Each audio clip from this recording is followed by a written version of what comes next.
Você já foi parado pela polícia só por dirigir um carro caro? E se, no lugar de ouvir uma saudação, você recebesse uma arma apontada e uma voz cheia de desconfiança?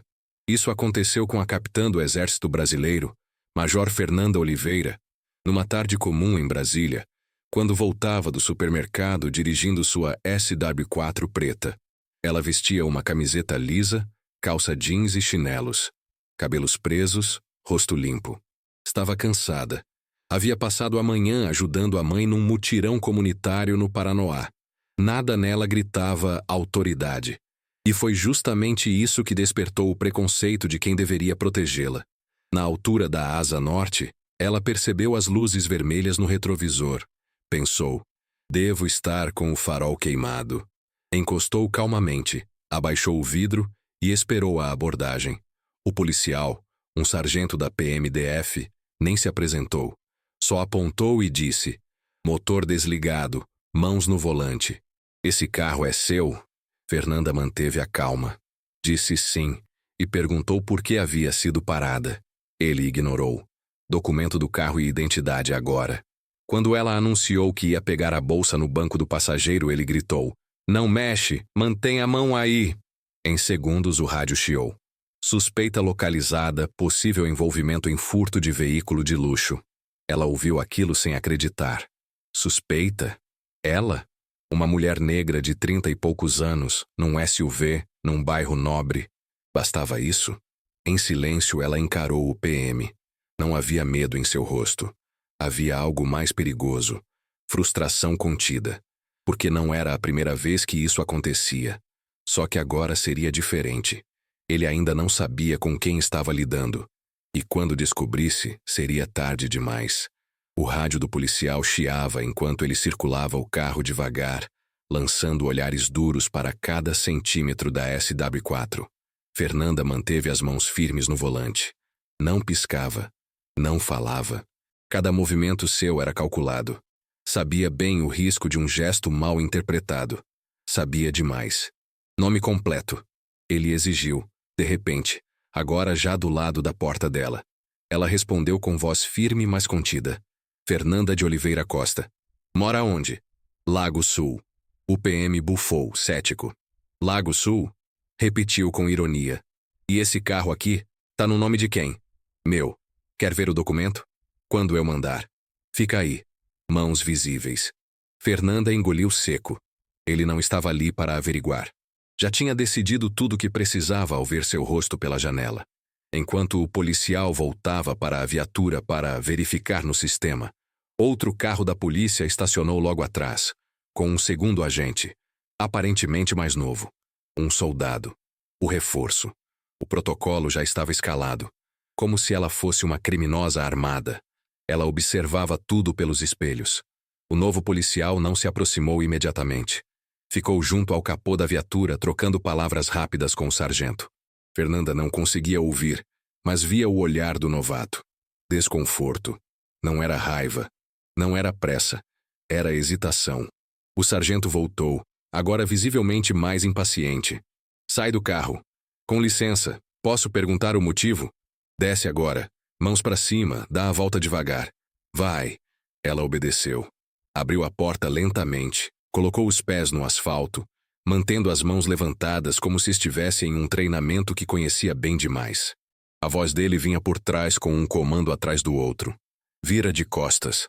Abre as pernas. Mãos na cabeça. Ele a revistou. Toques bruscos. Invasivos. Nenhuma mulher presente. Nenhum respeito. Você está sendo detida para averiguação, disse, enquanto tirava as chaves da ignição e jogava tudo no capô da viatura. Por quê? Porque esse carro aqui bate com a descrição de um veículo envolvido num roubo no Lago Norte. Fernanda sentiu a indignação subir. E o que exatamente disseram? SUV preta dirigida por mulher negra. É só isso que vocês precisam? O policial fez um gesto de desprezo. Fica na tua, dona. Já vi muito bandido com essa arrogância. O outro policial, o mais novo, começou a se aproximar. A tensão estava se acumulando no ar como um temporal prestes a estourar. Fernanda inspirou fundo. Sabia que ainda podia mudar o rumo daquela cena, mas também sabia que, Em certos momentos, o uniforme que ela vestia nos dias úteis não bastava. A farda que ela havia honrado por 17 anos não era visível agora. O que eles viam era apenas a cor da pele dela. Minha bolsa tá no banco do passageiro. Dentro tem minha identidade militar. Minha carteira funcional. Sugiro que verifique. O sargento zombou. Identidade militar? Agora todo mundo é coronel, né? Mas ainda assim, fez sinal para o soldado ir até o carro. O rapaz hesitou. Comandante? Começou ele, mas foi interrompido. Pega essa bolsa, soldado. Agora. Ele caminhou até o carro com cuidado. Fernanda acompanhava cada movimento com os olhos. O rapaz abriu a porta do passageiro, retirou a bolsa preta e a abriu ali mesmo, à luz do sol. Ficou paralisado por alguns segundos. Achou o quê? Um fuzil? Provocou o sargento. O soldado não respondeu de imediato. Estava com algo nas mãos. Uma carteira marrom, com o brasão do exército em alto relevo, e dentro a identidade militar da Major Fernanda Oliveira Costa, lotada no Comando Militar do Planalto. Ele ergueu o documento como se segurasse uma bomba prestes a explodir. Senhor, disse ao sargento num tom que parecia querer pedir desculpas por tudo aquilo. É uma oficial, major do Exército Brasileiro. O silêncio que seguiu foi denso como fumaça. O sargento ficou imóvel por um instante. Depois, tentou rir. Ora, por que não falou antes? Porque eu queria ver até onde você ia, respondeu Fernanda, virando-se devagar, o olhar firme, frio. O sargento deu 2 passos para trás. Foi só um mal-entendido. A gente recebe denúncias. Tem que averiguar. Você me abordou sem motivo. Me revistou de forma ilegal. Fez piadas sobre meu endereço. Duvidou da minha palavra. E agora quer chamar isso de mal-entendido? Ele ficou mudo. O soldado, por sua vez, ainda segurava a identidade com as 2 mãos, como se estivesse diante de algo sagrado. Caminhou até Fernanda e lhe entregou o documento com respeito. Ela agradeceu com um aceno de cabeça e o guardou na bolsa. Seu nome completo e sua matrícula, disse ao sargento. Como? Nome completo, matrícula e o número da viatura. Vai fazer escândalo, é? Vou fazer justiça. Você cruzou uma linha, e eu não vou fingir que não aconteceu. O sargento, agora completamente desconcertado, deu os dados sem encará-la. Sua postura mudara, ombros caídos, olhar perdido, como se tivesse esquecido onde estava, como se o mundo tivesse virado do avesso em segundos. Fernanda pegou o celular, fotografou o número da viatura, os rostos dos policiais e seus próprios braços, ainda vermelhos da revista. O silêncio era quase incômodo. A senhora quer acompanhar a gente até a delegacia para registrar ocorrência? Perguntou o soldado num tom mais gentil, quase protetor. Não, respondeu. Eu mesma vou abrir uma sindicância diretamente no comando da corporação. Tenho amigos que conhecem o comandante-geral da PMDF. Isso não vai passar batido. O sargento deu um passo na direção dela. Major, olha, eu fui ríspido, admito, mas estava só cumprindo meu trabalho. Você não estava cumprindo protocolo nenhum. Estava exercendo poder baseado em preconceito. O problema não foi a abordagem. Foi a forma. Foi a certeza com que você me tratou como criminosa. E se eu não fosse militar? O que teria acontecido comigo hoje? Ele não respondeu. Ela virou-se, entrou no carro, ajeitou a bolsa no banco ao lado e respirou fundo. As mãos ainda tremiam, mas o rosto estava firme. Antes de dar partida, olhou uma última vez pelo retrovisor. Os 2 policiais estavam imóveis na calçada. O sargento agora parecia um boneco sem corda, a farda amarrotada pelo próprio erro. Fernanda acelerou devagar, olhando a cidade ao redor com outros olhos. Não com medo, mas com uma raiva serena. A de quem sabe que, se ela não tivesse aquele documento, talvez não estivesse dirigindo para casa agora. Talvez estivesse em uma delegacia. Ou pior, na quadra onde morava, os vizinhos acenaram. Alguns estavam na calçada, outros no portão. Um deles, o senhor Vicente, aposentado do Corpo de Bombeiros, percebeu o semblante dela ao descer do carro. Tudo certo, Major? Ela pensou em responder: tudo bem, mas só conseguiu dizer: nem tudo, mas vai ficar, porque agora eles vão ter que responder. E subiu para casa com a postura de sempre, ereta, decidida, militar, mas com uma fúria nova queimando por dentro. Não pela revista, não pela humilhação, mas por todas as vezes em que isso aconteceu com outras mulheres negras, sem testemunhas, sem patentes, sem voz. Na manhã seguinte, o despertador tocou às 6, mas Fernanda já estava de pé antes do primeiro bip. Não tinha dormido mais que 2 horas. A cabeça martelava. Repassava a cena palavra por palavra, comando por comando, como se estivesse em uma instrução de combate. Só que a batalha da véspera não foi simbólica. Foi corpo presente, pele preta, farda invisível. Sentada à mesa da cozinha, ela passou o café preto com mãos firmes. Ligou o notebook e começou a digitar. O relatório que ia redigir não era apenas mais um registro burocrático.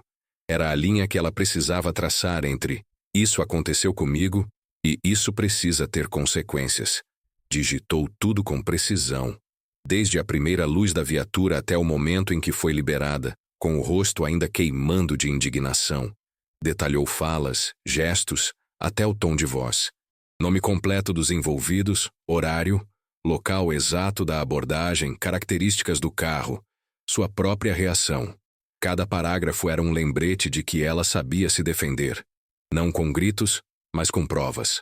Ao terminar, encaminhou o documento para 2 destinatários: a Corregedoria da Polícia Militar do Distrito Federal e o gabinete do General Machado, comandante regional com quem já havia servido em operações conjuntas na Amazônia.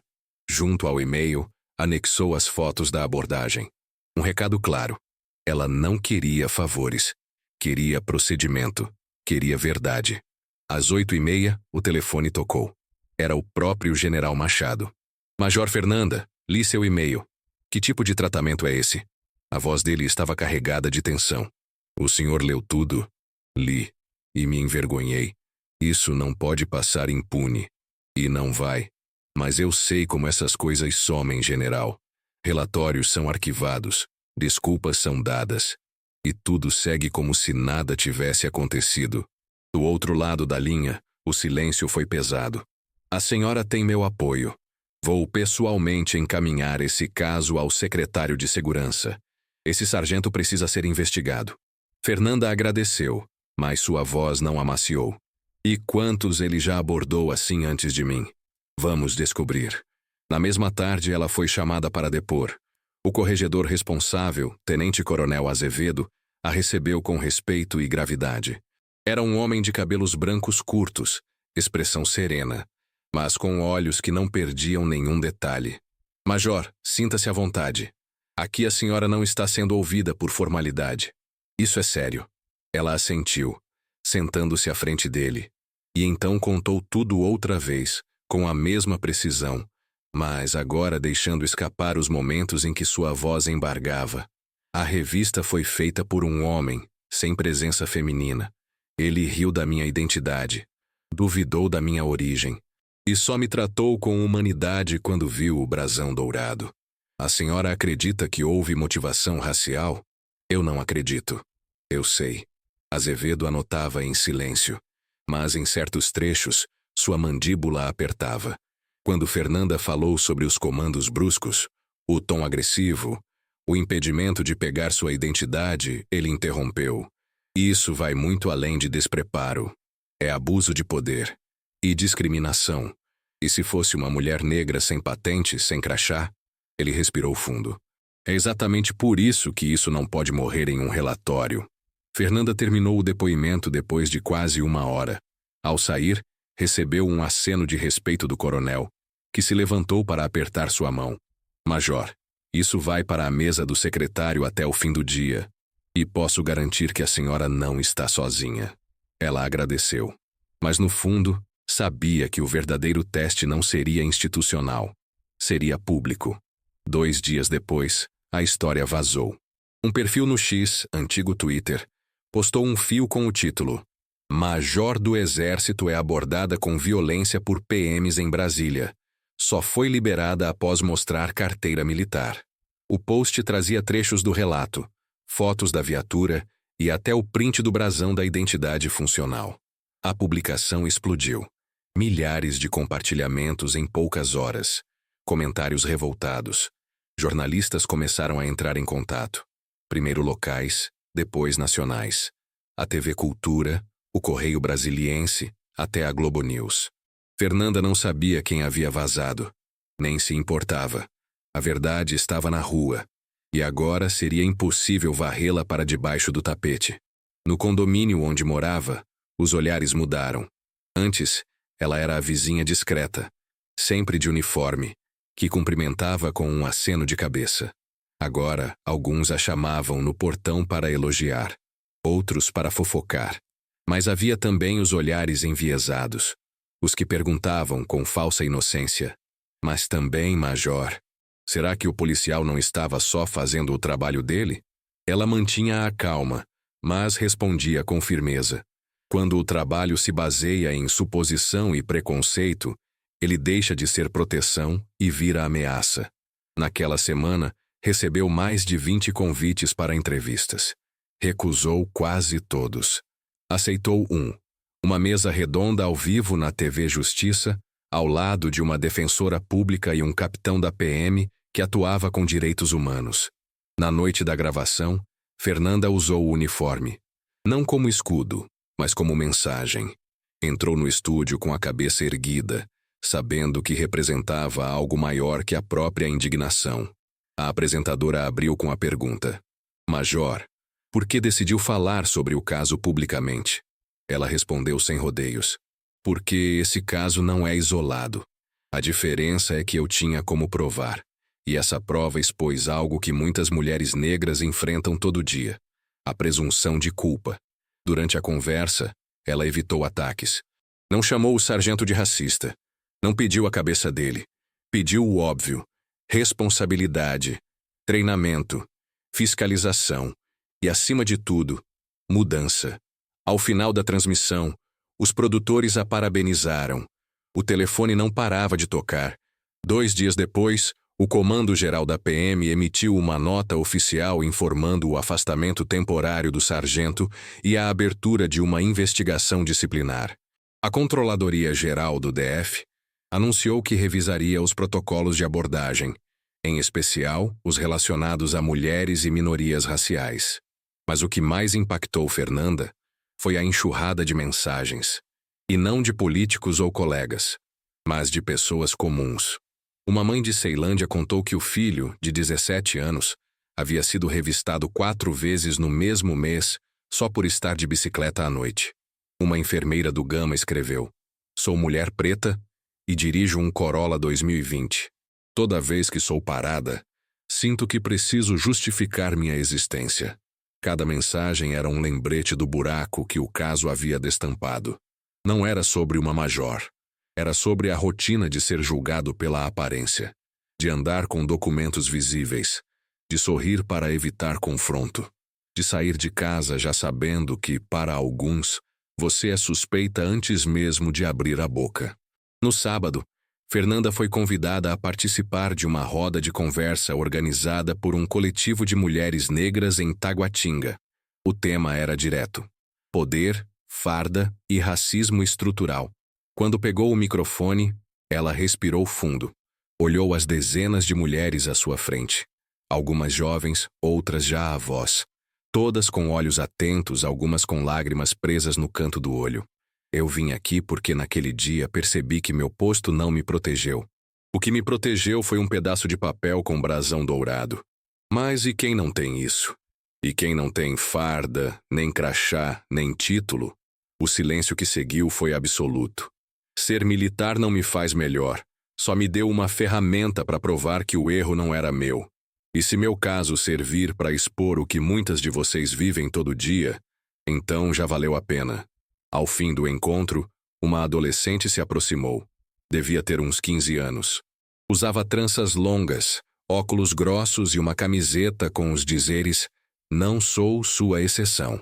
Major, posso te fazer uma pergunta? Claro. Se a senhora não tivesse mostrado a identidade, O que teria acontecido? Fernanda não hesitou. Olhou nos olhos dela e disse: eu teria sido presa, ou pior. E é por isso que a gente tem que falar, sempre, mesmo quando eles mandam calar. Porque calar pra gente pode custar a vida. Na segunda-feira seguinte, Fernanda foi chamada para uma reunião a portas fechadas no quartel-general do Exército, no setor militar urbano. O convite, ou melhor, a convocação, veio sem muitos detalhes. Só diziam: presença obrigatória, assunto institucional urgente. Ela já conhecia o tom, já sabia o que viria. Vestiu sua farda de gala, cabelos presos em coque, maquiagem mínima, postura impecável. Se fosse para enfrentá-los, faria isso como sempre fez, com dignidade e firmeza.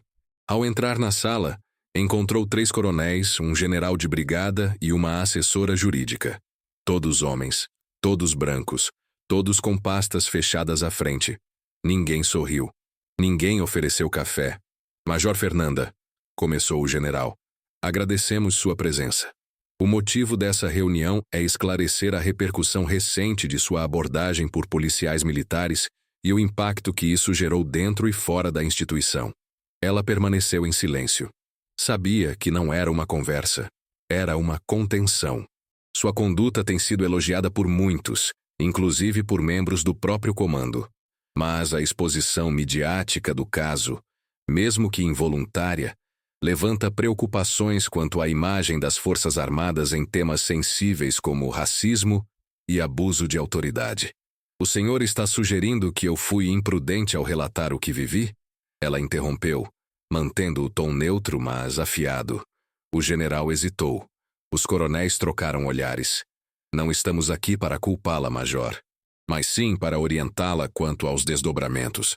A senhora entende que sua patente carrega responsabilidades institucionais.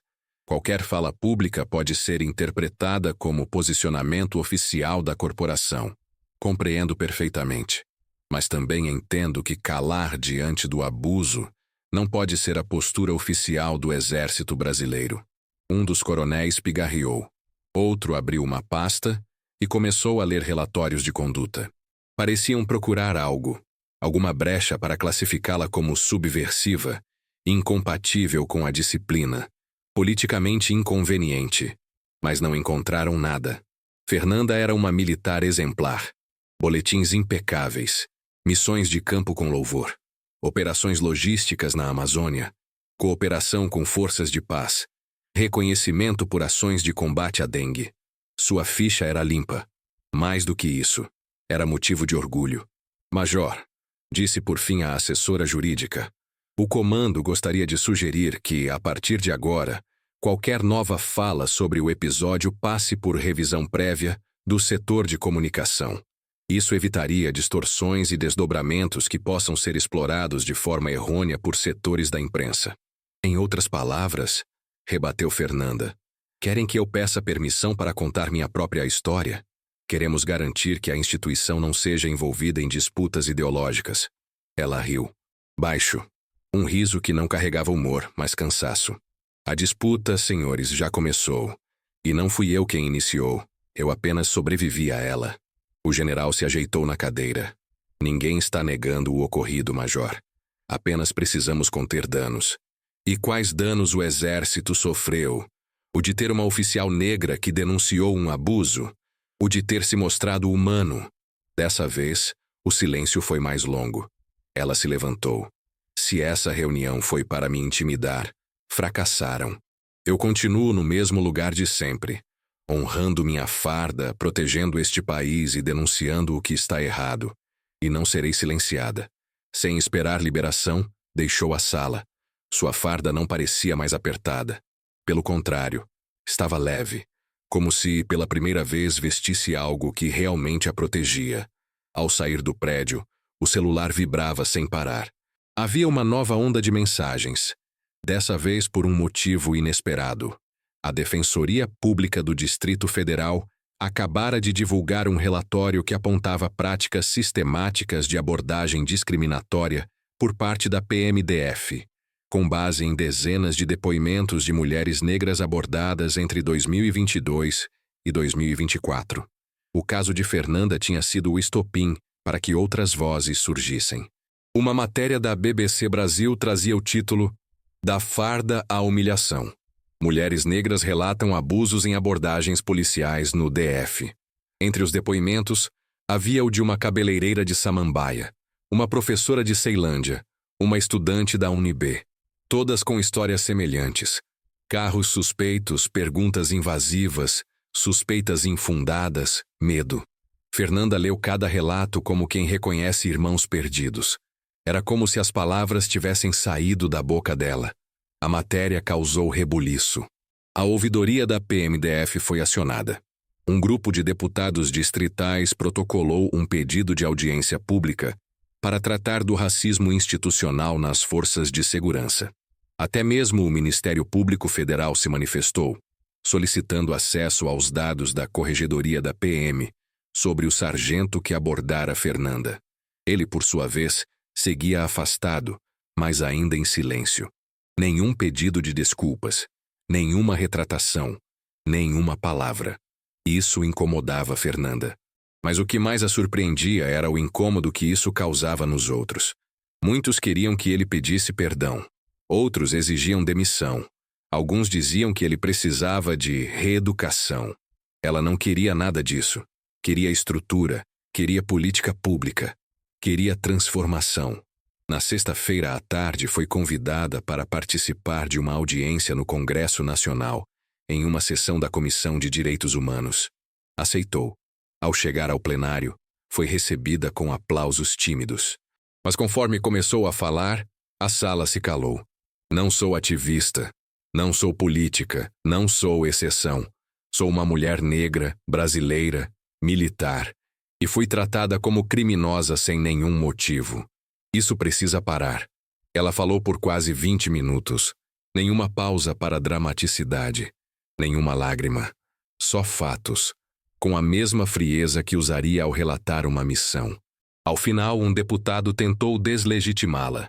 Mas a senhora não acha que sua reação, tão pública, acirra ânimos e cria um clima de hostilidade contra as forças de segurança? Fernanda o encarou. Eu não criei esse clima, deputado. Eu só sobrevivi a ele. A sala explodiu em aplausos. Mesmo os que antes estavam céticos, agora a olhavam com respeito. Não era um discurso bonito, era um chamado à realidade.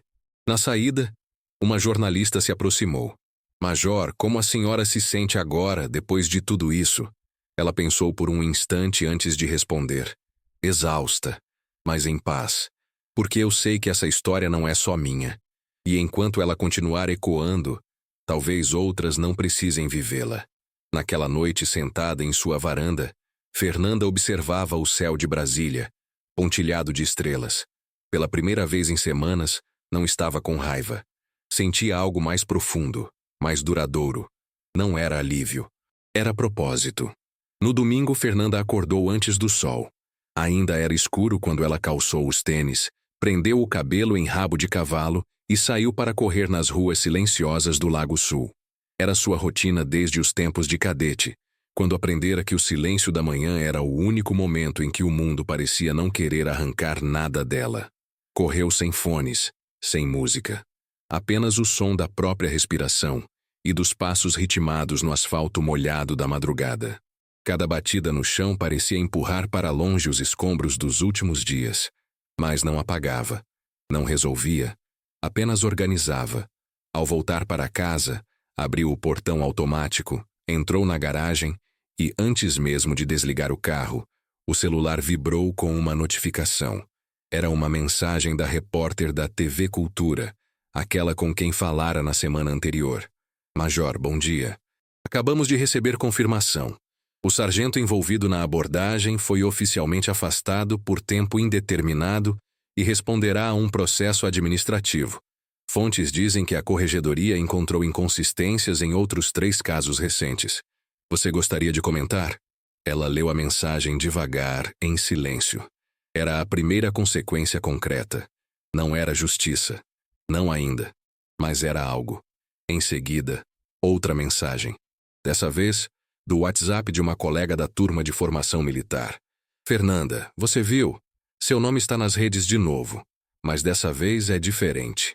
Curiosa, abriu o link enviado. Era um vídeo curto gravado por uma jovem universitária que participara da roda de conversa em Taguatinga. No vídeo, a moça segurava um cartaz. E se ela não tivesse a farda? O vídeo viralizou. Em poucos segundos mostrava fotos de Fernanda na audiência do Congresso, sua fala na roda de mulheres, trechos do relatório da Defensoria Pública e, ao final, uma montagem com rostos de outras mulheres negras, todas identificadas como vítimas de abordagens abusivas nos últimos anos. O vídeo terminava com uma pergunta: quantas Fernandas ainda precisam provar que são humanas antes de serem respeitadas? Ela ficou parada diante do celular.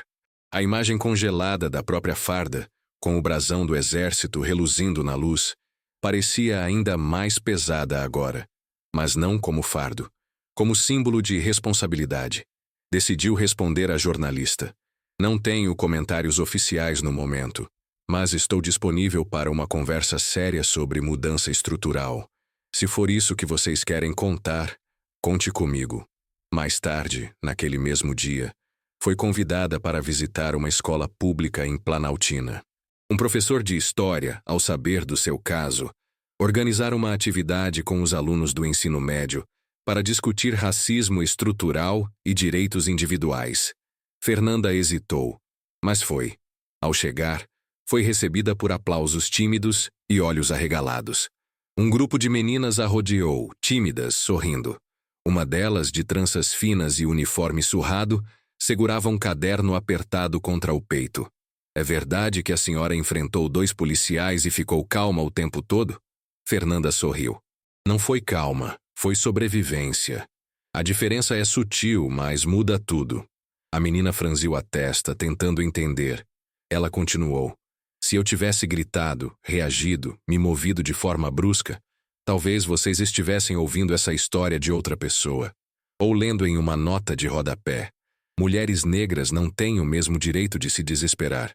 A professora se aproximou e entregou um envelope. Dentro, havia uma série de cartinhas escritas pelos alunos. Em uma delas, uma aluna dizia: minha mãe foi revistada com uma arma na cara porque dirigia um carro com vidro escuro. Eu nunca contei isso para ninguém. Obrigada por me fazer sentir que não é culpa da gente. Fernanda leu aquela frase umas 4 vezes. Sentiu um nó apertar a garganta. A menina não dizia obrigada por ser forte. Dizia obrigada por falar. Ao sair da escola, viu que o céu começava a mudar de cor. Um laranja suave tomava conta do horizonte. Era um daqueles fins de tarde em que Brasília parecia suspensa no tempo.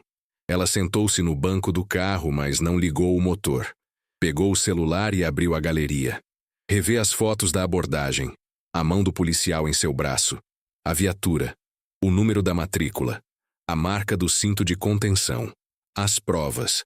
Mas o que mais a marcou não estava nas imagens. Estava nas ausências. A ausência de dúvida quando a julgaram culpada. A ausência de empatia. A ausência de proteção, mesmo para quem veste farda. Naquela noite em casa, sozinha, escreveu uma carta, não endereçada a ninguém em particular, nem a uma instituição, nem ao governo. Era uma carta para o Brasil, um desabafo. Sou uma oficial do Exército Brasileiro. Tenho anos de serviço prestado, disciplina, honra, mérito. Mas nada disso me protegeu do que vi refletido no olhar de um policial que me tratou como ameaça, antes mesmo de saber meu nome. Não quero aplausos, nem holofotes. Quero mudanças. Quero que mulheres negras possam dirigir seus carros, sem medo de serem revistadas como se fossem traficantes. Quero que policiais sejam treinados para agir com respeito e não com arrogância. Quero que ninguém precise de uma carteira funcional para ser tratado como cidadão. Se essa história tocou você, não me siga. Fale, denuncie, proteja, porque o silêncio é onde o racismo se esconde. E eu não vou mais me calar. No dia seguinte, publicou o texto em suas redes. Sem hashtags, sem filtros, sem fotos. Só palavras. E em menos de 24 horas, teve mais de 1 milhão de visualizações. Porque no fundo, O que Fernanda dizia não era novidade. Era apenas o que muitos já sabiam, mas poucos conseguiam dizer com tanta clareza. Essa história não termina aqui, porque ela não é só dela. É de cada mulher negra que já foi confundida com suspeita. De cada jovem parado por combinar com a descrição. De cada cidadão invisível, até provar que não é culpado. Se você chegou até aqui, é porque essa história te pegou de algum jeito. Então não feche essa aba como se fosse só mais um vídeo. Compartilhe, comente, converse, inscreva-se no canal. Porque quanto mais vozes se levantarem, menos silêncio o sistema vai ter para se esconder.